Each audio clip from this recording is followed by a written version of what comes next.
ಇಲ್ಲಿಯವರೆಗೆ ನೀವು ಹಠವಾದಿಗಳಾಗಿದ್ದರೆ ನಾನು ನಿಮ್ಮ ಹೆಂಡತಿಯರ ಕೋಪಗಳು ಹೇಗಿರುತ್ತವೆ ಎಂದು ಈಗ ನಿಮಗೆ ತಿಳಿಯುತ್ತದೆ ಎಂದು ಅದಿತಿ ಕೋಪದಿಂದ ಕಾಲೇಜಿನೊಳಗೆ ಪ್ರವೇಶಿಸುತ್ತಾ ಹೇಳಿದಳು. ಅವಳಿಗಾಗಿ ಕಾಯುತ್ತಿದ್ದ ಸೋನಿಯಾ ಅವಳನ್ನು ನೋಡುತ್ತಿದ್ದಂತೆಯೇ ಆಕೆಯ ಬಳಿಗೆ ಓಡಿ ಬಂದಳು. ಸೋನಿಯಾ ಕೂಡ ಅವಳ ಹಿಂದೆಯೇ ನಡೆದಳು. ಸೋನಿಯಾಳಿಂದ ತಪ್ಪಿಸಿಕೊಳ್ಳಲು ಅದಿತಿ ಬೇಗನೆ ಒಬ್ಬ ಹುಡುಗಿಯ ಪಕ್ಕದಲ್ಲಿ ಕುಳಿತಳು.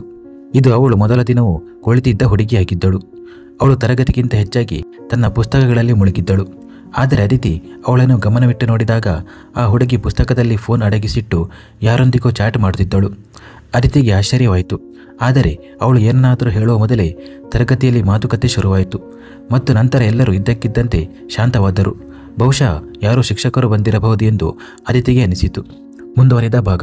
ಆದರೆ ಅವಳು ಮುಂದಕ್ಕೆ ನೋಡಿದಾಗ ಅಕ್ಷಯ್ ತನ್ನ ಗುಂಪಿನೊಂದಿಗೆ ತರಗತಿಯೊಳಗೆ ಬರುತ್ತಿದ್ದನು ಮತ್ತು ಒಳಗೆ ಬಂದು ಮೊದಲು ಮೇಜಿನ ಮೇಲೆ ಕಾಲಿಟ್ಟು ಅದರ ಮೇಲಿನಿಂದ ಕುಳಿತುಕೊಂಡನು. ಅವನ ಗುಂಪಿನ ಉಳಿದ ಹುಡುಗರು ಮತ್ತು ಹುಡುಗಿಯರು ಅವನ ಸುತ್ತಲೂ ನಿಂತರು. ಹಲೋ ಗೈಸ್, ನಿಮ್ಮೆಲ್ಲರ ಮನಸ್ಸು ಕಾಲೇಜಿನಲ್ಲಿ ನೆಲೆಸಿರಬಹುದು ಎಂದು ಭಾವಿಸುತ್ತೇನೆ. ಇಲ್ಲದಿದ್ದರೂ ಪರವಾಗಿಲ್ಲ, ನಾವು ಇದ್ದೇವಲ್ಲ, ನಿಮ್ಮನ್ನು ಮನರಂಜಿಸುವುದು ನಮ್ಮ ಕರ್ತವ್ಯ ಎಂದು ಅವನು ಎಲ್ಲ ವಿದ್ಯಾರ್ಥಿಗಳಿಗೆ ಹೇಳಿದನು. ಆದರೆ ಅವನ ದೃಷ್ಟಿ ಅದಿತಿ ಮೇಲಿತ್ತು. ಅದಿತಿಯೂ ಸಹ ಅವನನ್ನೇ ದಿಟ್ಟಿಸಿ ನೋಡುತ್ತಿದ್ದಳು.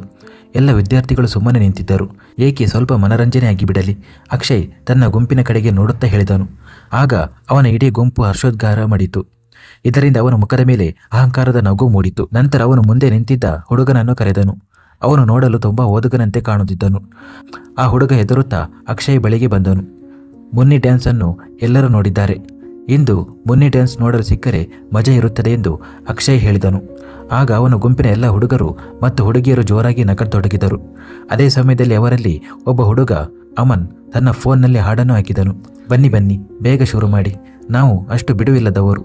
ಒಂದು ಪ್ರದರ್ಶನವನ್ನು ನೋಡಲು ಇಷ್ಟು ಸಮಯ ವ್ಯರ್ಥ ಮಾಡಲು ಎಂದು ಅಕ್ಷಯ್ ತನ್ನೊಂದಿಗೆ ನಿಂತಿದ್ದ ಹುಡುಗ ರಜತ್ಗೆ ಐಫೈ ಕೊಟ್ಟು ಮತ್ತೊಮ್ಮೆ ನಕ್ಕನು.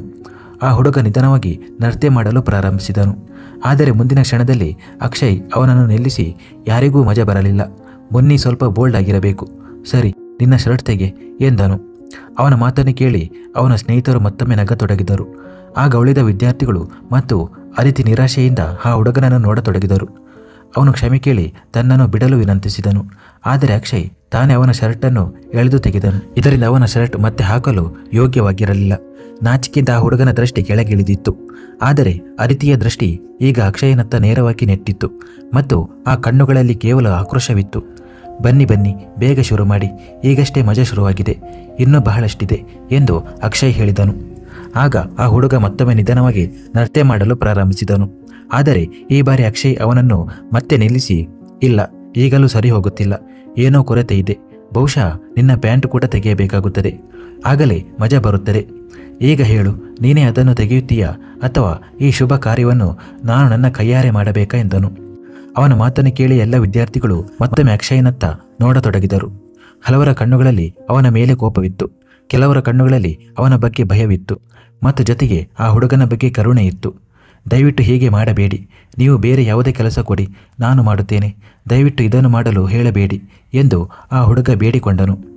ಆಹಾ, ಈಗ ನೀನು ಸರಿಯಾದ ಮಾತು ಹೇಳಿದೆ, ಇದನ್ನೇ ಮೊದಲು ಹೇಳಿದ್ದರೆ ನಮಗೆ ಇಷ್ಟೊತ್ತಿಗೆ ಪೂರ್ಣ ಮನರಂಜನೆ ಸಿಗುತ್ತಿತ್ತು. ಪರವಾಗಿಲ್ಲ, ತಡವಾಗಿ ಬಂದರೂ ಸರಿಯಾಗಿ ಬಂದಿದೆ ಎಂದು ಅಕ್ಷಯ್ ಹೇಳಿದನು. ಮತ್ತು ಮತ್ತೊಮ್ಮೆ ಅದಿತಿಯನ್ನು ನೋಡುತ್ತಾ, ನಾವು ನಿನ್ನನ್ನು ಬಿಡುತ್ತೇವೆ, ಆದರೆ ನೀನು ಕ್ಷಮೆ ಕೇಳಬೇಕು ಎಂದನು. ದಯವಿಟ್ಟು ನನ್ನನ್ನು ಕ್ಷಮಿಸಿಬಿಡಿ ಎಂದು ಆ ಹುಡುಗ ಬೇಗನೆ ಹೇಳಿದನು. ಆಗ ಅಕ್ಷಯ್ ಮತ್ತು ಅವನ ಗುಂಪು ಮತ್ತೊಮ್ಮೆ ನಗತೊಡಗಿತು. ಮೋನಾ ಮುಂದೆ ಬಂದು ಆ ಹುಡುಗನನ್ನು ನೋಡುತ್ತಾ ವ್ಯಂಗ್ಯವಾಗಿ, ಈ ಮುನ್ನಿ ಮಾನಹಾನಿ ಮಾಡಿರುವುದು ಮಾತ್ರವಲ್ಲದೆ ಮುಗ್ಧಳು ಹೌದು, ಕ್ಷಮೆ ನೀನು ಅಲ್ಲ, ಆ ಹುಡುಗಿ ಕೇಳಬೇಕು ಎಂದು ಅದಿತಿಯನ್ನು ನೋಡುತ್ತಾ ಹೇಳಿದಳು. ಆಗ ಎಲ್ಲರ ದೃಷ್ಟಿ ಅದಿತಿಯತ್ತ ತಿರುಗಿತು. ಅದಿತಿಯ ತುಟಿಗಳ ಮೇಲೆ ಒಂದು ವ್ಯಂಗ್ಯದ ನಗು ಮೂಡಿತು. ಮುಂದೇನು ನಡೆಯಲಿದೆ ಎಂದು ಅವಳಿಗೆ ಗೊತ್ತಿದ್ದಂತೆ ಅದಿತಿ ಮುಂದೆ ಬಂದು ಅಕ್ಷಯನತ್ತ ನೋಡುತ್ತಾ, ನಾನು ಕ್ಷಮೆ ಕೇಳಲು ಸಿದ್ಧಳಿದ್ದೇನೆ, ಆದರೆ ನನಗೆ ಒಂದು ಷರತ್ತು ಇದೆ ಎಂದಳು. ನಿಮ್ಮಲ್ಲಿ ಯಾರಾದರೂ ಒಬ್ಬರು ತಮ್ಮ ಶರ್ಟ್ ತೆಗೆದು ಇವನಿಗೆ ಕೊಡಬೇಕು ಎಂದು ಆ ಹುಡುಗನತ್ತ ನೋಡುತ್ತಾ ಹೇಳಿದಳು. ಆಗ ಅಕ್ಷಯ್ ಕೂಡ ಅವಳನ್ನು ಆಶ್ಚರ್ಯದಿಂದ ನೋಡಿದನು. ಈ ಹುಡುಗಿಯಲ್ಲಿ ಏನೋ ವಿಶೇಷವಿದೆ ಎಂದು ಅವನು ಅಂದುಕೊಂಡನು. ಸರಿ ಎಂದು ಅಕ್ಷಯ್ ಹೇಳಿ ತನ್ನ ಗುಂಪಿನತ್ತ ನೋಡಿದನು. ಅವನ ಗುಂಪಿನವರು ಸಹ ಈಗ ಹೆದರಿದ್ದರು. ಆದರೆ ಅಕ್ಷಯ್ ರಜತ್ನಿಂದ ಶರ್ಟ್ ಕೇಳಿದಾಗ ಅವನು ಮನಸ್ಸಿಲ್ಲದಿದ್ದರೂ ತನ್ನ ಶರ್ಟ್ ತೆಗೆದು ಆ ಹುಡುಗನಿಗೆ ಕೊಡಬೇಕಾಯಿತು. ಸರಿ, ಈಗ ಕ್ಷಮೆ ಕೇಳು, ಅಕ್ಷಯ್ ಸಿಂಗಾನಿಯ ಜೊತೆ ವೈರತ್ವ ಕಟ್ಟಿಕೊಂಡಿರುವುದು ಎಷ್ಟು ದೊಡ್ಡ ತಪ್ಪು ಎಂದು ನಿನಗೂ ಗೊತ್ತಾಗಲಿ ಎಂದು ಅಕ್ಷಯ್ ಗರ್ವದಿಂದ ಅದಿತಿಯನ್ನು ನೋಡುತ್ತಾ ಹೇಳಿದನು. ಅದಿತಿ ವ್ಯಂಗ್ಯವಾಗಿ ನಕ್ಕು ಸಾರಿ ಎಂದಳು. ನೀನು ಏನು ಹೇಳಿದೆ? ನನಗೆ ಕೇಳಿಸಲಿಲ್ಲ, ಸ್ವಲ್ಪ ಜೋರಾಗಿ ಹೇಳು ಎಂದು ಅಕ್ಷಯ್ ತನ್ನ ಕಿವಿಯನ್ನು ಅದಿತಿಯ ಮುಂದೆ ಒಡ್ಡಿದನು.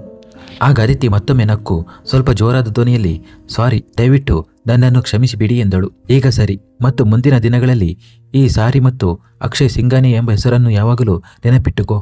ಮರೆತು ಹೋಗುವ ತಪ್ಪನ್ನು ಎಂದಿಗೂ ಮಾಡಬೇಡ ಎಂದು ಅಕ್ಷಯ್ ಬಹಳ ಅಹಂಕಾರದಿಂದ ಹೇಳಿದನು. ಆಗ ಅದಿತಿ ಮತ್ತೊಮ್ಮೆ ನಗುತ್ತಾ ಅವನ ಮುಂದೆ ತನ್ನ ಕೈಗಳನ್ನು ಜೋಡಿಸಿ ನಿಮ್ಮ ಆಜ್ಞೆಯಂತೆ ಆಗಲಿ ಎಂದಳು.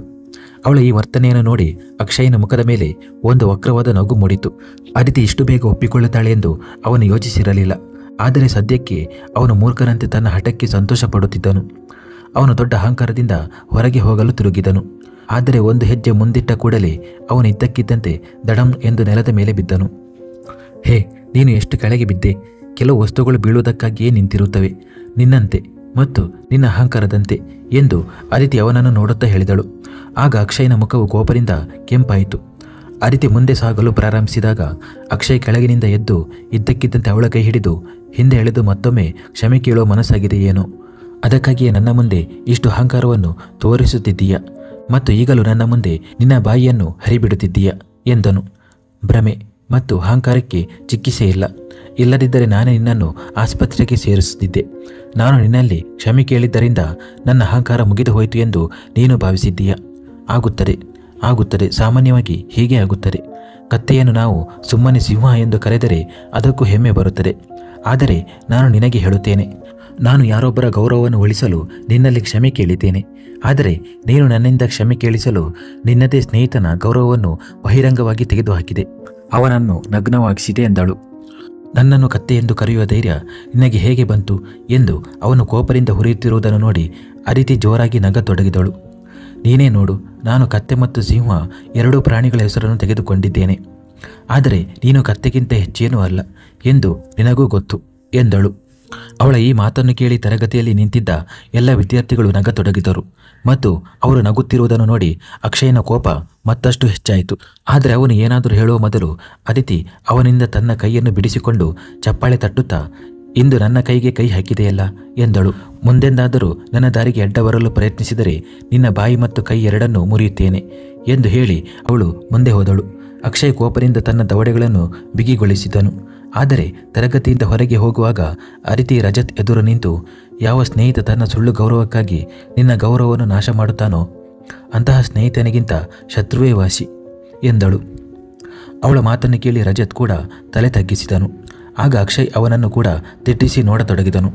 ಮೋಹನ ಅದಿತಿಯ ಬಳಿ ಬಂದು ವ್ಯಂಗ್ಯವಾಗಿ, ಇಷ್ಟು ಅಹಂಕಾರ ತೋರಿಸುತ್ತಿರುವುದು ಇಲ್ಲಿ ನಿಂತಿರುವ ಹುಡುಗರು ನಿನ್ನಿಂದ ಪ್ರಭಾವಿತರಾಗಲಿ ಎಂದು ತಾನೆ ಎಂದಳು. ಅದಿತಿ ಅವಳನ್ನು ವ್ಯಂಗ್ಯಭರಿತ ನೋಟದಿಂದ ನೋಡಿ, ಮತ್ತು ಈ ಮಾತನ್ನು ಯಾರು ಹೇಳುತ್ತಿದ್ದಾರೆ?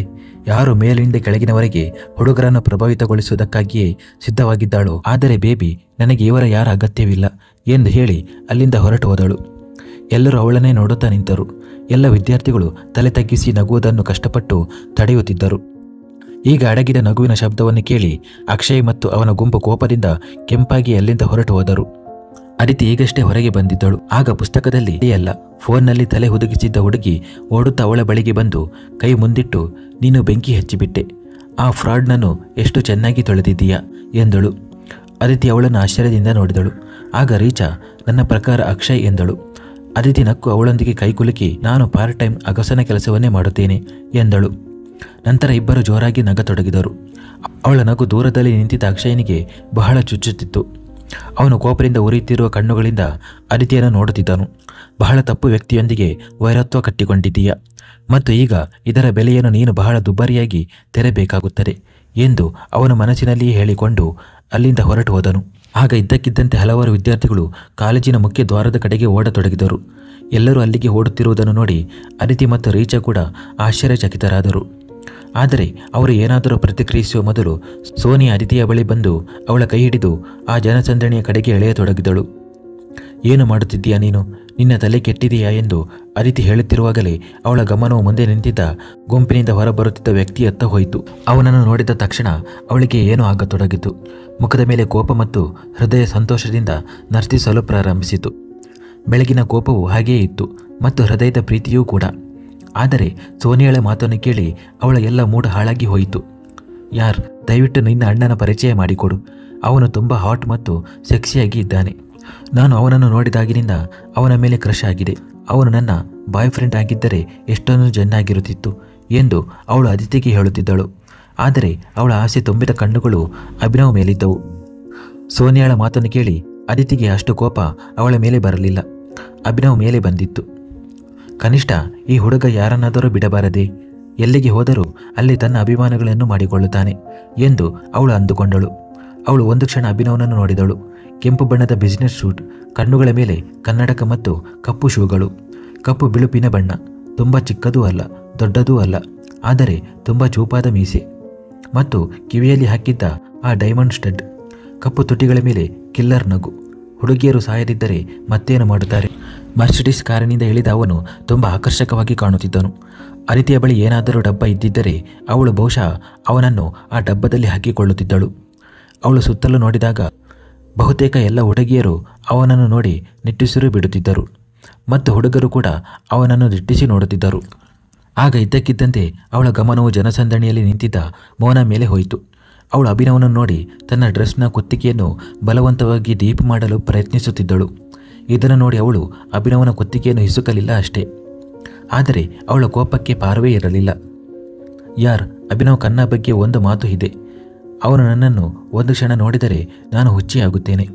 ಅವನು ನನ್ನನ್ನು ಮದುವೆಯಾದರೆ ಚೆನ್ನಾಗಿರುತ್ತಿತ್ತು. ಅವನ ಸಲುವಾಗಿ ಇಡೀ ಜಗತ್ತನ್ನೇ ಬಿಟ್ಟು ಬಿಡುತ್ತೇನೆ. ಅವನು ನನಗೆ ಪ್ರಪೋಸ್ ಮಾಡುವುದು ನನ್ನ ಕನಸು. ಅವನು ನನ್ನ ಬಾಯ್ ಫ್ರೆಂಡ್ ಆಗಿದ್ದರೆ ನನಗೆ ಮಜಾ ಇರುತ್ತಿತ್ತು. ನಾನು ಅವನ ಮಗುವಿನ ತಾಯಿಯಾಗಲು ಕೂಡ ಸಿದ್ಧಳಿದ್ದೇನೆ. ಮತ್ತು ಇಂತಹ ಹಲವು ಮಾತುಗಳು ಅದಿತಿಯ ಕಿವಿಗೆ ಕೇಳಿಸುತ್ತಿದ್ದವು ಮತ್ತು ಈ ಮಾತುಗಳು ಅವಳನ್ನು ಕೆರಳಿಸುತ್ತಿದ್ದವು. ಅವಳು ಕೋಪದಿಂದ ಅಭಿನವನ ಕಡೆಗೆ ಹೋದಳು. ಅದಿತಿ ಕೋಪದಿಂದ ಅಭಿನವ್ ಕಡೆಗೆ ಹೋಗಿ ಅವನ ಎದುರು ನಿಂತು ದಿಟ್ಟಿಸಿ ನೋಡತೊಡಗಿದಳು. ಅಭಿನವ್ ಅವಳನ್ನು ಹೀಗೆ ಕೋಪದಲ್ಲಿ ಕುದಿಯುತ್ತಿರುವುದನ್ನು ನೋಡಿ ತನ್ನ ಕನ್ನಡಕವನ್ನು ತೆಗೆದು ತನ್ನ ಹುಬ್ಬುಗಳನ್ನು ಮೇಲಕ್ಕೆತ್ತಿ ಏನಾಯಿತು ಎಂದು ಕೇಳಿದನು. ಆದರೆ ಅದಿತಿ ಏನನ್ನೂ ಹೇಳಲಿಲ್ಲ. ಕೇವಲ ಅವನನ್ನು ದಿಟ್ಟಿಸಿ ನೋಡುತ್ತಿದ್ದಳು. ನನಗೆ ಗೊತ್ತಿದೆ ಬೇಬಿ ಡಾಲ್, ನೀನು ನನ್ನ ಮೇಲೆ ಕೋಪಗೊಂಡಿದ್ದೀಯ. ನನಗೆ ಗೊತ್ತಿಲ್ಲ. ನನಗೆ ಇದೇ ಸಮಯದಲ್ಲಿ ನಿಮ್ಮ ಮಕ್ಕಳ ತಾಯಿಯಾಗಬೇಕು. ಆದರೆ ಇಲ್ಲ, ಅದಕ್ಕೂ ಮೊದಲು ಮದುವೆ ಅಗತ್ಯವಿದೆ. ಆದರೆ ಮದುವೆ ಹೇಗೆ? ಮೊದಲು ನೀವು ನನಗೆ ಪ್ರಪೋಸ್ ಮಾಡಿ ಎಂದು ಅದಿತಿ ಅವನ ಮಾತನ್ನು ನಡುವೆಯೇ ಕತ್ತರಿಸಿ ಹೇಳಿದಳು. ಅಭಿನವ್ ಗೊಂದಲದಿಂದ ಅವಳನ್ನೇ ನೋಡುತ್ತಿದ್ದನು. ಏನು ಹೇಳುತ್ತಿದ್ದೀಯಾ ನೀನು? ನನಗೆ ಅರ್ಥವಾಗುತ್ತಿಲ್ಲ ಎಂದನು. ಹೌದು, ನನ್ನ ಮಾತು ನಿಮಗೆ ಯಾಕೆ ಅರ್ಥವಾಗುತ್ತದೆ? ನೀವು ಬೇರೆಯವರ ಮಾತುಗಳನ್ನು ಅರ್ಥ ಮಾಡಿಕೊಳ್ಳಲು ಶುರು ಮಾಡಿದ್ದೀರಲ್ಲ ಎಂದು ಅದಿತಿ ಮುನಿಸಿನಿಂದ ಹೇಳಿ ತನ್ನ ಸುತ್ತಲೂ ನೋಡಿದಳು. ಮತ್ತು ಮನಸ್ಸಿಲ್ಲದಿದ್ದರೂ ಅವಳ ಕಣ್ಣುಗಳು ಮೊದಲು ಮೋನ ಮತ್ತು ನಂತರ ಸೋನಿಯ ಮೇಲೆ ನಿಂತವು. ನೀನು ನನಗೆ ಅರ್ಥ ಮಾಡಿಸಿದರೆ ನಾನು ನಿನ್ನ ಮಾತನ್ನು ಅರ್ಥ ಮಾಡಿಕೊಳ್ಳುತ್ತೇನೆ ಎಂದು ಅಭಿನವ್ ಸ್ವಲ್ಪ ಅರ್ಥ ಮಾಡಿಕೊಂಡಂತೆ ಉತ್ತರಿಸಿದನು. ಅದಿತಿ ಅವನ ಹತ್ತಿರ ಬಂದು ನಿಧಾನವಾಗಿ, ನೀವು ಈಗ ಇದೇ ಸಮಯದಲ್ಲಿ ನನ್ನನ್ನು ಚೆನ್ನಾಗಿ ನೋಡಿ ಮತ್ತು ನಂತರ ನನ್ನನ್ನು ಮತ್ತೆ ಮದುವೆಯಾಗಿ, ಅದಕ್ಕೂ ಮೊದಲು ಪ್ರಪೋಸ್ ಮಾಡಿ ಮತ್ತು ನಂತರ ಬೇಗ ಬೇಗ ನನಗೆ ತುಂಬ ಮಕ್ಕಳನ್ನು ಕೊಡಿ ಎಂದಳು. ಅವಳ ಮಾತು ಮುಗಿಯುತ್ತಿದ್ದಂತೆ ಅಭಿನವ್ ನಗತೊಡಗಿದನು. ಅವನು ತನ್ನ ನಗುವನ್ನು ನಿಲ್ಲಿಸಲು ಪ್ರಯತ್ನಿಸಿದನು, ಆದರೆ ಸಾಧ್ಯವಾಗಲಿಲ್ಲ. ಅವನ ಬೇಬಿ ಡಾಲ್ ಸಂಪೂರ್ಣವಾಗಿ ಮಕ್ಕಳ ಮಾತುಗಳನ್ನೇ ಮಾತನಾಡುತ್ತಿದ್ದಳು, ತಾನೇ ಮಗುವಾಗಿ ಆಟಿಕೆಗಳಿಗಾಗಿ ಹಠ ಹಿಡಿಯುತ್ತಿರುವ ಮಗುವಿನಂತೆ. ಅವನು ಹೀಗೆ ನಗುತ್ತಿರುವುದನ್ನು ನೋಡಿ ಅದಿತಿಯ ಮೂಡ್ ಇನ್ನಷ್ಟು ಹಾಳಾಯಿತು. ಅವಳು ಮೂಗುಮುಖ ಸಿಂಡರಿಸುತ್ತಾ ಅವನನ್ನು ನೋಡಿ, ಸರಿ, ಏನನ್ನೂ ಮಾಡಬೇಡಿ. ನೀವು ಈ ಎಲ್ಲ ಹುಚ್ಚು ಹುಡುಗಿಯರನ್ನು ನೋಡಿ, ಅವರು ನಿಮ್ಮ ಮೇಲೆ ಸತ್ತು ಹೋಗಿದ್ದಾರೆ. ನೀವು ನನ್ನನ್ನು ಸ್ವಲ್ಪವೂ ಪ್ರೀತಿಸುವುದಿಲ್ಲ. ಅದಕ್ಕಾಗಿಯೇ ನೀವು ಯಾರ ಮುಂದೆಯೂ ನಮ್ಮ ಮದುವೆಯನ್ನು ಒಪ್ಪಿಕೊಳ್ಳುವುದಿಲ್ಲ. ಪ್ರತಿ ಬಾರಿಯೂ ನನ್ನನ್ನು ಮಾತುಗಳಲ್ಲಿ ಸಿಕ್ಕಿಸಿ ಸುಮ್ಮನಾಗಿಸುತ್ತೀರಿ. ಇಲ್ಲಿ ಎಲ್ಲರೂ ನನ್ನನ್ನು ನಿಮ್ಮ ತಂಗಿ ಎಂದು ತಮಾಷೆ ಮಾಡುತ್ತಾರೆ. ನಾನು ನಿಮ್ಮ ತಂಗಿಯೇನೋ ಎಂದು ಹೇಳುತ್ತಾ ಅವಳು ಬಹುತೇಕ ಅಳುತ್ತಿದ್ದಳು. ಅಭಿನವ್ ಅವಳನ್ನು ನೋಡುತ್ತಿದ್ದನು. ಅವನು ಇದ್ದಕ್ಕಿದ್ದಂತೆ ಅವಳ ಸೊಂಟವನ್ನು ಹಿಡಿದು ತನ್ನ ಹತ್ತಿರ ಎಳೆದುಕೊಂಡನು. ಆಗ ಅದಿತಿ ಸಂಪೂರ್ಣವಾಗಿ ಅವನ ಎದೆಗೆ ಅಂಟಿಕೊಂಡಳು ಮತ್ತು ಎಲ್ಲರ ಕಣ್ಣುಗಳು ಬಹುತೇಕ ಹೊರಗೆ ಬಂದು ಅವರ ಮೇಲೆ ನೆಟ್ಟವು. ಎಲ್ಲರ ನಡುವೆ ಪಿಸುಮಾತು ಶುರುವಾಯಿತು. ನನ್ನಿಂದ ದೂರವಿರಿ ಮತ್ತು ನೀವು ಇಲ್ಲಿಗೆ ಯಾಕೆ ಬಂದಿರಿ? ಹೋಗಿ ಬೇರೆಯವರನ್ನು ಎದೆಗೆ ಹಚ್ಚಿಕೊಳ್ಳಿ ಮತ್ತು ಅದು ಸಾಕಾಗದಿದ್ದರೆ ಇಲ್ಲಿಂದ ಯಾರನ್ನಾದರೂ ಕರೆದುಕೊಂಡು ಹೋಗಿ ಎಂದು ಅವಳು ಹೇಳುತ್ತಿದ್ದಾಗಲೇ ಅಭಿನವ್ ತನ್ನ ಬೆರಳನ್ನು ಅವಳ ತುಟಿಗಳ ಮೇಲೆ ಇಟ್ಟು, ನಿನಗೆ ಇದೇ ತಾನೇ ಸಮಸ್ಯೆ? ನಾನು ನಮ್ಮ ಮದುವೆಯನ್ನು ಅಧಿಕೃತವಾಗಿ ಘೋಷಿಸಿಲ್ಲ ಮತ್ತು ಇಲ್ಲಿರುವ ಯಾರಿಗೂ ನಮ್ಮ ಸಂಬಂಧದ ಬಗ್ಗೆ ಗೊತ್ತಿಲ್ಲ ಎಂದನು. ಅದಿತಿ ಅವನ ಮಾತನ್ನು ಕೇಳಿ ಏನೂ ಹೇಳಲಿಲ್ಲ. ಕೇವಲ ತನ್ನ ಕಣ್ಣುಗಳನ್ನು ತಗ್ಗಿಸಿದಳು. ಅಭಿನವ್ ತನ್ನ ಸುತ್ತಲೂ ನಿಂತಿದ್ದ ಎಲ್ಲರ ಕಡೆಗೆ ನೋಡಿದನು. ಇಂದು ಅಭಿನವನ ಬಾಡಿಗಾರ್ಡ್ಗಳು ಕಾಲೇಜಿನ ಹೊರಗೆ ಉಳಿದಿದ್ದರು. ಅದಕ್ಕಾಗಿಯೇ ಎಲ್ಲರಿಗೂ ಅವರ ಹತ್ತಿರ ಬರುವ ಅವಕಾಶ ಸಿಕ್ಕಿತು. ಆಗ ಅವನು ಅದಿತಿ ಕಡೆಗೆ ನೋಡಿದನು. ಅವಳ ಸಣ್ಣ ಮನಸ್ಸಿನಲ್ಲಿ ಏನೇನೋ ಆಲೋಚನೆಗಳು ತುಂಬಿಕೊಂಡಿದ್ದವು. ಅವನು ತನ್ನ ಕೈಗಳಿಂದ ಅವಳ ಮುಖವನ್ನು ಹಿಡಿದುಕೊಂಡನು. ಆಗ ಅದಿತಿ ತನ್ನ ಕಣ್ಣೆತ್ತಿ ಅವನನ್ನು ನೋಡಿದಳು. ಅವಳ ಹೃದಯ ಜೋರಾಗಿ ಬಡಿದುಕೊಳ್ಳಲು ಶುರು ಮಾಡಿತ್ತು. ಅಭಿನವ್ ಕೂಡ ಪ್ರೀತಿಯಿಂದ ಅವಳ ಕಣ್ಣುಗಳಲ್ಲಿ ನೋಡುತ್ತಾ I love you my baby ಎಂದು ಹೇಳಿದನು. ಮತ್ತು ಇಷ್ಟು ಹೇಳಿ ಅವನು ನಿಧಾನವಾಗಿ ಅವಳ ತುಟಿಗಳನ್ನು ಚುಂಬಿಸಿದನು. ಅದಿತಿಯ ಕಣ್ಣುಗಳು ತಾನಾಗಿಯೇ ಮುಚ್ಚಿದವು. ಇಲ್ಲಿ ನಿಂತಿದ್ದ ಎಲ್ಲರಿಗೂ ಅವರ ನಡುವಿನ ಸಂಬಂಧವೇನು ಎಂದು ಹೇಳಲು ಇದು ಸಾಕಾಗಿತ್ತು. ಮೋನಾ ತನ್ನ ಮುಷ್ಟಿಗಳನ್ನು ಬಿಗಿಯಾಗಿ ಹಿಡಿದುಕೊಂಡಿದ್ದಳು ಮತ್ತು ಸೋನಿಯಾ ಬಹುತೇಕ ಮೂರ್ಛೆ ಹೋಗಿದ್ದಳು. ಅದಿತಿಯ ಉಸಿರಾಟ ತುಂಬ ವೇಗವಾಗಿತ್ತು. ಅವಳು ಕಣ್ಣುಗಳನ್ನು ತೆರೆದು ಅಭಿನವನತ್ತ ನೋಡಿದಳು. ಅದಿತಿಯ ಕಣ್ಣುಗಳಲ್ಲಿ ತುಂಬಿದ್ದ ಪ್ರೀತಿಯ ಕೆಂಪು ಬಣ್ಣವನ್ನು ನೋಡಿ ಅಭಿನವನ ಮುಖದ ಮೇಲೂ ನಗು ಮೂಡಿತು. ಅಷ್ಟರಲ್ಲಿ ಕಾಲೇಜಿನ ಪ್ರಾಂಶುಪಾಲರು ಅಲ್ಲಿಗೆ ಬಂದರು. ಅದೃಷ್ಟವಶಾತ್ ಅವರು 2 ನಿಮಿಷ ಮೊದಲು ಬಂದಿರಲಿಲ್ಲ. ಇಲ್ಲದಿದ್ದರೆ ಅವರಿಗೂ ತಮ್ಮ ಕಣ್ಣುಗಳನ್ನು ಮುಚ್ಚಿಕೊಳ್ಳಬೇಕಾಗುತ್ತಿತ್ತು. ಏಕೆಂದರೆ ಅಭಿನವ್ ಯಾರ ಮುಂದೆಯೂ ನಿಲ್ಲುವವನಲ್ಲ.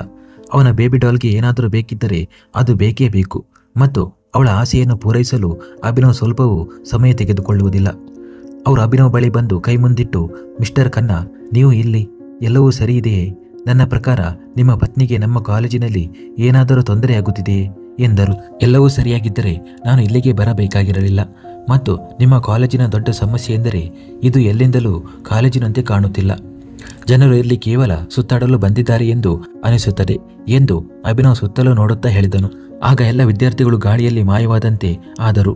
ಪ್ರಾಂಶುಪಾಲರು ಅಭಿನವನ ಕೈ ಹಿಡಿಯಲು ಕಾಯುತ್ತಿದ್ದ ತಮ್ಮ ಕೈಯನ್ನು ಕೆಳಗಿಳಿಸಿಕೊಂಡರು. ಅವರು ಅದಿತಿ ಕಡೆಗೆ ನೋಡಿ, ಕ್ಷಮಿಸಿ ಮಿಸೆಸ್ ಖನ್ನಾ ಎಂದರು. ಬೇರೆಯವರು ಅವಳನ್ನು ಮಿಸೆಸ್ ಖನ್ನಾ ಎಂದು ಕರೆಯುವುದು ಅದಿತಿಯ ಹೃದಯವನ್ನು ಸಂತೋಷದಿಂದ ತುಂಬಿತ್ತು. ಆದರೆ ಅವಳ ಮುಖಭಾವ ಬದಲಾಗಲಿಲ್ಲ ಮತ್ತು ಅವಳು ಮುಗ್ಧಳಂತೆ ನಿಂತಿದ್ದಳು. ಕ್ಷಮಿಸಿ ಮಿಸೆಸ್ ಖನ್ನಾ, ನಿಮಗೆ ಏನಾದರೂ ತೊಂದರೆಯಾಗಿದ್ದರೆ ಎಂದರು. ಇಲ್ಲ ಸರ್, ಈಗ ಎಲ್ಲವೂ ಸರಿಯಾಗಿದೆ. ನನಗೆ ಯಾವುದೇ ತೊಂದರೆ ಇಲ್ಲ ಎಂದು ಅದಿತಿ ಬೇಗನೆ ಹೇಳಿದಳು. ಮತ್ತು ಈಗ ನಿಮಗೆ ಏನಾದರೂ ತೊಂದರೆ ಇಲ್ಲದಿದ್ದರೆ ನಾನು ನನ್ನ ಹೆಂಡತಿಯನ್ನು ನನ್ನೊಂದಿಗೆ ಕರೆದುಕೊಂಡು ಹೋಗಬಹುದೇ ಎಂದು ಅಭಿನವ್ ಕೇಳಿದನು. ಆಗ ಅದಿತಿ ಆಶ್ಚರ್ಯದಿಂದ ಅವನತ್ತ ನೋಡಿದಳು.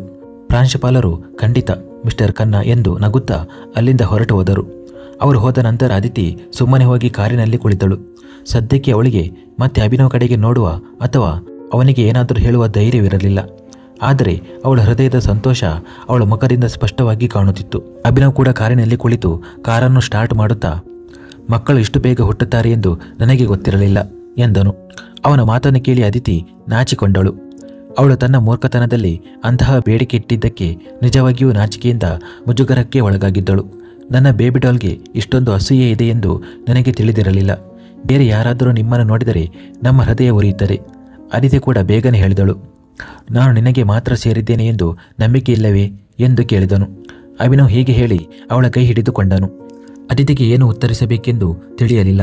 ಅವಳಿಗೆ ಅಭಿನವ್ ಮೇಲೆ ನಂಬಿಕೆ ಇಲ್ಲ ಎಂದಲ್ಲ, ಆದರೆ ಅಭಿನವನ ಭೂತಕಾಲ, ಅವರ ಮನೆಯಲ್ಲಿ ನಿಯತಿಯ ಉಪಸ್ಥಿತಿ ಮತ್ತು ಹುಡುಗಿಯರೆಲ್ಲರೂ ಅವನನ್ನು ನೋಡಿದ ತಕ್ಷಣ ಹುಚ್ಚರಾಗುವುದು, ಇದೆಲ್ಲವೂ ಅವಳನ್ನು ಕಳೆದುಕೊಳ್ಳುವ ಭಯ ಅವಳ ಹೃದಯದಲ್ಲಿತ್ತು. ಅವರ ಸಂಬಂಧಕ್ಕೆ ಸ್ವಲ್ಪ ಸಮಯ ಕಳೆದಿದ್ದರೂ ಈ ಸಂಬಂಧ ಅದಿತಿಗೆ ತನ್ನ ಜೀವನದ ಅತ್ಯಂತ ಅಮೂಲ್ಯ ಸಂಬಂಧವಾಗಿತ್ತು. ಅದನ್ನು ಅವಳು ಯಾವುದೇ ಬೆಲೆಗೆ ಕಳೆದುಕೊಳ್ಳಲು ಬಯಸಲಿಲ್ಲ. ಆದರೆ ಅವಳ ಮೌನ ಅಭಿನವ್ಗೆ ಇಷ್ಟವಾಗಲಿಲ್ಲ. ಆದರೆ ಅಭಿನವ್ಗೆ ಅವಳ ಮೌನದ ಹಿಂದಿನ ಕಾರಣ ತಿಳಿದಿತ್ತು ಮತ್ತು ಇಂದು ಅವನು ಆ ಕಾರಣವನ್ನು ಕೊನೆಗೊಳಿಸಲಿದ್ದನು. ಕಾರು ಮನೆಗೆ ಹೋಗುವ ಬದಲು ಒಂದು ಕಡೆ ನಿಲ್ಲಿಸಿದನು. ಅವನು ಕಾರಿನಿಂದ ಹೊರಬಂದ ತಕ್ಷಣ ಅದಿತಿ ಕೂಡ ಅವನ ಹಿಂದೆ ಕಾರಿನಿಂದ ಇಳಿದು ಕೋಪದಿಂದ ಅವನನ್ನು ನೋಡಿದಳು. ನೀನು ಹೀಗೆ ಕೋಪಗೊಂಡಾಗ ನೀನು ಸಂಪೂರ್ಣವಾಗಿ ಸುಟ್ಟ ಪಾಪಡ್ನಂತೆ ಕಾಣುತ್ತೀಯ ಎಂದು ಅಭಿನವ್ ಹೇಳಿದಾಗ ಅವಳು ಮತ್ತಷ್ಟು ಕೋಪಗೊಂಡಳು. ಮತ್ತು ನಾನು ನಿಮ್ಮೊಂದಿಗೆ ಎಲ್ಲಿಗೂ ಹೋಗೋದಿಲ್ಲ, ನಾನು ಕಾಲೇಜಿಗೆ ಹಿಂತಿರುಗುತ್ತಿದ್ದೇನೆ ಎಂದು ಹೇಳಿ ರಸ್ತೆಯ ಕಡೆಗೆ ತಿರುಗಿದಳು. ಆಗ ಅಭಿನವ್ ಅವಳ ಕೈ ಹಿಡಿದು ಅವಳನ್ನು ತನ್ನ ತೋಳುಗಳಲ್ಲಿ ಎತ್ತಿಕೊಂಡನು. ನಿನಗೆ ಸ್ವಲ್ಪವೂ ನಾಚಿಕೆ ಇಲ್ಲವೇ? ನೀನು ಎಲ್ಲಿ ಬೇಕಾದರೂ ಪ್ರಾರಂಭಿಸುತ್ತೀಯ. ಬರುವ ಮತ್ತು ಹೋಗುವ ಜನರು ನಮ್ಮನ್ನು ನೋಡಿದರೆ ಏನು ಮಾತನಾಡುತ್ತಾರೆ? ಅವರು ಮಾತನಾಡಲಿ, ನನಗೇನು? ನಾನು ಬೇರೆ ಯಾರನ್ನೂ ನನ್ನ ತೋಳುಗಳಲ್ಲಿ ಎತ್ತಿಕೊಂಡಿಲ್ಲ. ನನ್ನ ಪಾಪಡ್ ತರಹದ ಹೆಂಡತಿಯನ್ನು ಎತ್ತಿಕೊಂಡಿದ್ದೇನೆ. ಅವಳು ತುಂಬ ಹಗುರವಾಗಿದ್ದಾಳೆ. ಒಂದು ವೇಳೆ ಅವಳನ್ನು ರಸ್ತೆಯಲ್ಲಿ ಹಾಗೆಯೇ ಬಿಟ್ಟರೆ ಅವಳು ಹಾರಿ ಹೋಗಬಹುದೇನೋ ಎಂದು ಅವನು ಹೇಳಿದನು. ನೀವು ದಯವಿಟ್ಟು ನನ್ನನ್ನು ನಿಮ್ಮ ತೋಳುಗಳಿಂದ ಕೆಳಗಿಳಿಸಿ, ನಾನು ನಿಮ್ಮನ್ನು ಏನು ಮಾಡುತ್ತೇನೆಂದು ನೋಡಿ ಎಂದು ಅವಳು ಹೇಳಿದಳು. ನೀನು ನನಗೆ ಪ್ರೀತಿ ತೋರಿಸುವುದನ್ನು ಹೊರತುಪಡಿಸಿ ಏನನ್ನೂ ಮಾಡಲು ಸಾಧ್ಯವಿಲ್ಲ. ಆದರೆ ಪ್ರೀತಿಯ ಸಮಯದಲ್ಲಿ ನೀನು ಸುಟ್ಟ ಪಾಪಡ್ ಅಲ್ಲ, ಕಾಶ್ಮೀರಿ ಸೇಬಿನಂತೆ ಆಗುತ್ತೀಯ. ಅದನ್ನು ಸಂಪೂರ್ಣವಾಗಿ ತಿನ್ನಲು ಮನಸ್ಸಾಗುತ್ತದೆ, ಅದು ಕೂಡ ಅಗಿದು ಅಲ್ಲ, ಮುತ್ತಿಟ್ಟು ಎಂದು ಅಭಿನವ್ ಹೇಳಿದನು. ಅಭಿನವ್ ತನ್ನ ನಾಲಿಗೆಯನ್ನು ನಿಧಾನವಾಗಿ ತುಟಿಗಳ ಮೇಲೆ ಚಲಿಸಿದಾಗ ಅದಿತಿ ನಿಜವಾಗಿಯೂ ಸುಟ್ಟ ಪಾಪಣ್ಣಿಂದ ಕಾಶ್ಮೀರಿ ಸೇಬಾಗಿ ಬದಲಾಗಿದ್ದಳು ಮತ್ತು ಅಭಿನವನ ಎದೆಯಲ್ಲಿ ತನ್ನ ತಲೆಯನ್ನು ಮರೆ ಮಾಡಿಕೊಂಡಿದ್ದಳು. ಅಭಿನವ್ ಶೋರೂಮ್ಗೆ ಬಂದಾಗ ಅದು ಭಾರತದ ಟಾಪ್ ಬ್ರ್ಯಾಂಡ್ ಆಗಿದ್ದ ಒಂದು ವಿಶೇಷ ಡಿಸೈನರ್ನ ಶೋರೂಮ್ ಆಗಿತ್ತು. ಅಲ್ಲಿ ಒಳಗೆ ಬರುತ್ತಿದ್ದಂತೆ ಅದಿತಿಗೆ ತಾನು ಗಾಜಿನಿಂದ ಮಾಡಿದ ಜಗತ್ತಿಗೆ ಬಂದಂತೆ ಅನಿಸಿತು. ಎಲ್ಲ ಕಡೆ ಗಾಜು ಮಾತ್ರ ಇತ್ತು. ಗಾಜಿನ ಮ್ಯಾನಿಕ್ವಿನ್ಗಳು ಮತ್ತು ಅವುಗಳ ಮೇಲೆ ನೇತು ಹಾಕಿದ ದುಬಾರಿ ಮತ್ತು ಸುಂದರವಾದ ಬಟ್ಟೆಗಳು. ಅದಿತಿಯ ಕಣ್ಣುಗಳು ಅಚ್ಚರಿಯಿಂದ ಅಗಲವಾದವು. ಅಲ್ಲಿನ ಎಲ್ಲ ಸಿಬ್ಬಂದಿ ಅಭಿನವನನ್ನು ನೋಡಿದ ತಕ್ಷಣ ಅವನ ಸುತ್ತ ನಿಂತರು. ಅಲ್ಲಿನ ಮಾಲೀಕ ಕೂಡ ಬೇಗನೆ ಬಂದು ಅವರಿಬ್ಬರನ್ನು ನೋಡುತ್ತಾ, ಸ್ವಾಗತ ಮಿಸ್ಟರ್ ಆ್ಯಂಡ್ ಮಿಸ್ಸೆಸ್ ಖನ್ನಾ ಎಂದನು. ಮಿಸ್ಸೆಸ್ ಖನ್ನಾ ಎಂಬ ಈ ಪದವು ಅದಿತಿಯ ಜೀವ ತೆಗೆದಿತ್ತು. ಅದನ್ನು ಕೇಳಿದಾಗಲೆಲ್ಲ ಅವಳ ಹೃದಯ ಕುಣಿಯಲು ಪ್ರಾರಂಭಿಸುತ್ತಿತ್ತು. ಅವಳು ಕಳೆದು ಹೋಗಿದ್ದಳು. ಅಭಿನವ್ ಮಾಲೀಕರೊಂದಿಗೆ ಮಾತನಾಡುತ್ತಲೇ ಇದ್ದನು ಮತ್ತು ಯಾವಾಗ ಅಭಿನವ್ ಅವಳನ್ನು ಬಟ್ಟೆಗಳನ್ನು ತೋರಿಸಲು ಕರೆದುಕೊಂಡು ಹೋದನು ಎಂದು ಅವಳಿಗೆ ತಿಳಿಯಲೇ ಇಲ್ಲ. ಒಂದು ಕಪ್ಪು ಬಣ್ಣದ ಉಡುಪನ್ನು ಅದನ್ನು ಬಹುಶಃ ಅದಿತಿಗಾಗಿ ಈಗಾಗಲೇ ಸಿದ್ಧಪಡಿಸಲಾಗಿತ್ತು. ಅಭಿನವ್ ಅದನ್ನು ಮೊದಲೇ ಪ್ಯಾಕ್ ಮಾಡಿಸಿದ್ದನು. ಈಗ ಅವಳಿಗೆ ಹೆಚ್ಚುವರಿ ಬಟ್ಟೆಗಳನ್ನು ತೆಗೆದುಕೊಳ್ಳುತ್ತಿದ್ದನು. ಅಭಿನವ್ಗಾಗಿ ಕೂಡ ಒಂದು ಕಪ್ಪು ಬಣ್ಣದ ಕಾಲರ್ ಮೇಲೆ ಸಣ್ಣ ವಜ್ರಗಳನ್ನು ಹಾಕಿದ್ದ ಬಿಸಿನೆಸ್ ಸೂಟನ್ನು ಸಿದ್ಧಪಡಿಸಲಾಗಿತ್ತು. ಅದರ ಬೆಲೆ ಲಕ್ಷಗಳಷ್ಟಿತ್ತು. ಅದಿತಿಗಾಗಿ ಸಿದ್ಧಪಡಿಸಲಾದ ಉಡುಪು ಆ ಶೋರೂಮ್ನ ಅತ್ಯಂತ ವಿಶೇಷವಾದ ಭಾಗವಾಗಿತ್ತು. ಅಭಿನವ್ ಅದಿತಿಗಾಗಿ ಅನೇಕ ಬಟ್ಟೆಗಳನ್ನು ಆರಿಸಿಕೊಂಡಿದ್ದನು. ಅದಿತಿ ಆಶ್ಚರ್ಯದಿಂದ ಕೆಲವೊಮ್ಮೆ ಅಭಿನವನನ್ನು ಮತ್ತು ಕೆಲವೊಮ್ಮೆ ಆ ಬಟ್ಟೆಗಳನ್ನು ನೋಡುತ್ತಿದ್ದಳು. ಒಂದೊಂದು ಬಟ್ಟೆಯ ಬೆಲೆ ಎಷ್ಟಿತ್ತು ಎಂದರೆ ಅವುಗಳಿಂದ ಅವರ ಇಡೀ ಹಳ್ಳಿಯನ್ನೇ ಖರೀದಿಸಬಹುದು. ಯಾರಾದರೂ ಬಟ್ಟೆಗಳ ಮೇಲೆ ಇಷ್ಟು ಹಣವನ್ನು ಹಾಳು ಮಾಡುತ್ತಾರೆಯೇ ಎಂದು ಅದಿತಿ ಅಭಿನವನ ಹತ್ತಿರ ಹೋಗಿ ಕೇಳಿದಳು. ಆಗ ಅಭಿನವ್ ಅವಳ ಸೊಂಟವನ್ನು ಹಿಡಿದು ತನ್ನ ತೋಳುಗಳಲ್ಲಿ ತುಂಬಿಕೊಂಡು ಗಾಳಿಯಲ್ಲಿ ಹಾರಾಡುತ್ತಾ ಅವಳ ಕೆನ್ನೆಗಳ ಮೇಲೆ ಬೀಳುತ್ತಿದ್ದ ಕೂದಲನ್ನು ಹಿಂದಕ್ಕೆ ಸರಿಸುತ್ತಾ, ಇದನ್ನು ಹಣ ಹಾಳು ಮಾಡುವುದು ಅಂತ ಹೇಳುವುದಿಲ್ಲ, ನನ್ನ ಹೆಂಡತಿಯ ಮೇಲೆ ಸ್ವಲ್ಪ ಪ್ರೀತಿ ಸುರಿಸುವುದು ಎಂದು ಹೇಳುತ್ತಾರೆ ಎಂದನು. ಆದರೆ ನಿಮ್ಮ ಹೆಂಡತಿಗೆ ಇದೆಲ್ಲ ಬೇಕಾಗಿಲ್ಲ. ಅವಳಿಗೆ ನಿಮ್ಮ ಪ್ರೀತಿ ಮತ್ತು ಈ ಸಂಬಂಧದ ಮೇಲೆ ಪೂರ್ಣ ಹಕ್ಕು ಮಾತ್ರ ಬೇಕು ಎಂದು ಹೇಳುತ್ತಾ ಅವಳು ಸುಮ್ಮನಾದಳು ಮತ್ತು ತನ್ನ ದೃಷ್ಟಿ ಕೆಳಗಿಳಿಸಿದಳು. ಇಡೀ ಸಿಬ್ಬಂದಿ ಅವರ ಸುತ್ತ ಇತ್ತು. ಆದರೆ ಈ ಹೊರಗಿನ ಪ್ರಪಂಚ ಅಭಿನವಗೆ ಏನು ಮಹತ್ವದಾಗಿರಲಿಲ್ಲ ಮತ್ತು ಈಗ ಅದಿತಿ ಕೂಡ ಈ ಎಲ್ಲ ವಿಷಯಗಳಿಂದ ಅಪ್ರಭಾವಿತಳಾಗಿದ್ದಳು. ಅಭಿನವ್ ಅವಳ ಹಣೆಯ ಮೇಲೆ ನಿಧಾನವಾಗಿ ಮುತ್ತಿಟ್ಟು, ಇಂದು ನಾನು ನಿನ್ನ ಎಲ್ಲ ದೂರುಗಳನ್ನು ದೂರ ಮಾಡುತ್ತೇನೆ ಎಂದನು. ಅವನು ಈ ರೀತಿ ಮುತ್ತಿಟ್ಟಾಗ ಅದಿತಿ ತನ್ನ ದೃಷ್ಟಿ ಮೇಲಕ್ಕೆತ್ತಿ ಅಭಿನವನನ್ನು ನೋಡುತ್ತಾ, ನಿಜವಾಗಿಯೂ ನಮಗೆ ಎಲ್ಲಿದ್ದೇವೆ ಮತ್ತು ಯಾರು ನಮ್ಮನ್ನು ನೋಡುತ್ತಿದ್ದಾರೆ ಎಂಬುದು ನಿಮಗೆ ಮುಖ್ಯವೇ ಅಲ್ಲವೇ ಎಂದಳು. ಖಂಡಿತ ಇಲ್ಲ, ಏಕೆಂದರೆ ನನ್ನ ಹೆಂಡತಿ ನನ್ನ ತೋಳುಗಳಲ್ಲಿದ್ದಾಳೆ ಮತ್ತು ನಾನು ಅವಳ ಕಣ್ಣುಗಳಲ್ಲಿ ಮತ್ತು ಹೃದಯದಲ್ಲಿದ್ದೇನೆ. ಇದು ನನಗೆ ಸಾಕು ಎಂದನು. ಅಭಿನವನ ಮಾತು ಕೇಳಿ ಅದಿತಿ ನಗುತ್ತಾ ಅವನನ್ನು ನೋಡುತ್ತಾ ಇದ್ದಳು. ಅವರಿಬ್ಬರು ಖನ್ನಾ ಮ್ಯಾನ್ಷನ್ ತಲುಪಿದಾಗ ಅದಿತಿಯ ಕಣ್ಣುಗಳು ಮತ್ತೊಮ್ಮೆ ಆಶ್ಚರ್ಯದಿಂದ ದೊಡ್ಡದಾದವು. ಅವಳು ಅಭಿನವನತ್ತ ನೋಡಿದಳು ಮತ್ತು ನಂತರ ಮತ್ತೆ ಒಮ್ಮೆ ಖನ್ನಾ ಭವನವನ್ನು ನೋಡಿದಳು. ಅದನ್ನು ಬಹಳ ಸುಂದರವಾಗಿ ಅಲಂಕರಿಸಲಾಗುತ್ತಿತ್ತು. ಇಬ್ಬರು ಕಾರಿನಿಂದ ಇಳಿದಾಗ ಅದಿತಿ ಮುಗುಳ್ನಗುತ್ತಾ ಕೇಳಿದಳು, ಇದೆಲ್ಲ ಏನಿದು ಎಂದು. ನಿನ್ನ ಎಲ್ಲ ದೂರುಗಳನ್ನು ನಾನು ಹೋಗಲಾಡಿಸುತ್ತೇನೆ ಎಂದು ಹೇಳಿದನಲ್ಲ ಎಂದನು. ಆದರೆ ಏನಾಗಿದೆ ಎಂದು ಹೇಳಿ ಎಂದು ಅವಳು ಹೇಳಿದಳು.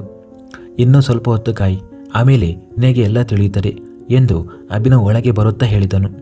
ನಿಯತಿ ಮತ್ತು ರೋಹಿಣಿ ಇಬ್ಬರು ಹಾಲ್ನಲ್ಲಿ ಕುಳಿತುಕೊಂಡು ಅವನನ್ನು ಕಾಯುತ್ತಿದ್ದರು. ಇಂದು ಅಭಿನವ್ ಏನು ಮಾಡಲು ಹೊರಟಿದ್ದನೋ ಅದಕ್ಕೆ ನಿಯತಿಗೆ ತುಂಬ ಕೋಪ ಬಂದಿತ್ತು. ಅಭಿನವನನ್ನು ನೋಡಿದ ಕೂಡಲೇ ಅವಳು ಅವನ ಕಡೆಗೆ ನಡೆದಳು. ಅವಳನ್ನು ನೋಡಿದ ಅದಿತಿಗೆ ಬೆಳಿಗ್ಗೆ ಅಭಿನವನನ್ನು ತಾನು ಅಪ್ಪಿಕೊಂಡಿದ್ದು ನೆನಪಾಯಿತು. ಆದ್ದರಿಂದ ಅವಳ ಮುಖ ಸ್ವಲ್ಪ ಕಪ್ಪಾಯಿತು. ಆದರೆ ಅವಳು ಏನನ್ನಾದರೂ ಹೇಳುವ ಮೊದಲೇ ಅಭಿನವ್ ಅವಳಿಗೆ ಕೈ ಸನ್ನೆ ಮಾಡಿ, ನಿಲ್ಲು, ನಾನು ನನ್ನ ಹೆಂಡತಿಯೊಂದಿಗೆ ಸ್ವಲ್ಪ ಸಮಯ ಕಳೆಯಬೇಕು. ನೀನು ಏನನ್ನಾದರೂ ಹೇಳಬೇಕಿದ್ದರೆ ಆಮೇಲೆ ಹೇಳು ಎಂದು ಹೇಳಿದನು. ಇಷ್ಟು ಹೇಳಿ ಅವನು ಅದಿತಿಯ ಕೈ ಹಿಡಿದು ಮೆಟ್ಟಿಲುಗಳ ಮೇಲೆ ಹತ್ತಲು ಪ್ರಾರಂಭಿಸಿದನು. ಅವನು ಹೀಗೆ ಮಾಡಿದ್ದು ಅದಿತಿಯ ದುಃಖವನ್ನು ಹೋಗಲಾಡಿಸಿತು.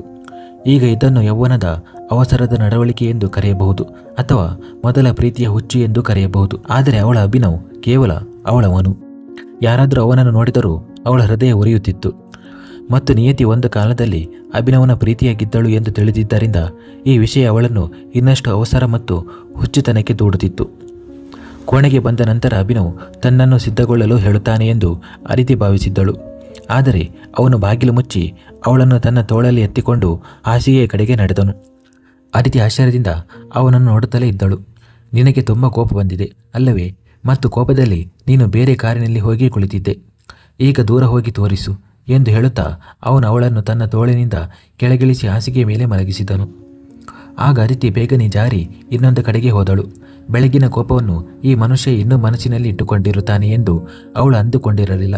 ಅವಳು ಜಾರಿದಾಗ ಅಭಿನವ್ ಕೂಡ ಬೇಗನೆ ಅವಳ ಕಡೆಗೆ ಜಿಗಿದನು. ಓಡಿ ಎಲ್ಲಿಗೆ ಹೋಗುವೆ? ಹೇಳು ಬೇಬಿ ಡಾಲ್, ನೀನು ನನ್ನಿಂದ ತಪ್ಪಿಸಿಕೊಳ್ಳಬಹುದು ಎಂದು ನಿನಗೆ ಅನ್ನಿಸುತ್ತಿದೆಯೇ ಎಂದು ಅಭಿನವ್ ಅವಳ ಮೇಲೆ ಬಾಗಿ ಹೇಳಿದನು. ನೀನು ನನಗೆ ತೊಂದರೆ ಕೊಡುತ್ತೀಯಾ? ಹಾಸಿಗೆ ಮೇಲೆ ಅಭಿನವನ ಕೆಳಗೆ ಮಲಗಿದ್ದ ಅದಿತಿ ಅವನ ಕಣ್ಣುಗಳಲ್ಲಿ ನೋಡುತ್ತಾ ಹೇಳಿದಳು. ಅವಳ ಉಸಿರಾಟ ವೇಗವಾಗಿತ್ತು. ಇದರಿಂದ ಅವಳ ಎದೆಯಲ್ಲಿ ಆಗುತ್ತಿದ್ದ ಚಲನೆ ಅಭಿನವನನ್ನು ಮಂತ್ರಮುಗ್ಧಗೊಳಿಸುತ್ತಿತ್ತು. ಬೆಳಗ್ಗೆ ನೀನು ನನಗೆ ತೊಂದರೆ ಕೊಟ್ಟಿದ್ದೆ. ನಾನು ಕೇವಲ ಅದಕ್ಕೆ ಸೇಡು ತೀರಿಸಿಕೊಳ್ಳುತ್ತಿದ್ದೇನೆ. ಯಾವ ರೀತಿಯ ಸೇಡು? ನೀನು ಒಂದು ಟಾಫಿ ತಿನ್ನಬೇಕು ಮತ್ತು ಅದು ಮುಗಿಯುವವರೆಗೆ ನೀನು ನಿಲ್ಲಬಾರದು. ಇದು ಯಾವ ರೀತಿಯ ಸೇಡು? ಇದು 1 ನಿಮಿಷದ ಕೆಲಸ. ಟಾಫಿ ಕೊಡಿ ಎಂದು ಅದಿತಿ ತನ್ನ ಕೈಯನ್ನು ಅಭಿನವನ ಕಡೆಗೆ ಚಾಚುತ್ತಾ ಹೇಳಿದಳು. ಅಭಿನವ್ ಅವಳನ್ನು ನೋಡುತ್ತಾ ನಕ್ಕನು ಮತ್ತು ನಂತರ ತನ್ನ ಜೇಬಿನಿಂದ ಒಂದು ಟಾಫಿಯನ್ನು ತೆಗೆದು ಅದನ್ನು ತೆರೆದು ತನ್ನ ಬಾಯಿಯಲ್ಲಿ ಹಾಕಿಕೊಂಡನು ಮತ್ತು ನಂತರ ಅದನ್ನು ಬಾಯಿಯಲ್ಲಿ ಇಟ್ಟುಕೊಂಡು ನಕ್ಕನು. ಅದಿತಿಗೆ ತಕ್ಷಣ ಬಿಕ್ಕಳಿಕೆ ಬಂದಿತು ಮತ್ತು ಅವಳ ಕೆನ್ನೆಗಳು ಕೆಂಪಾದವು.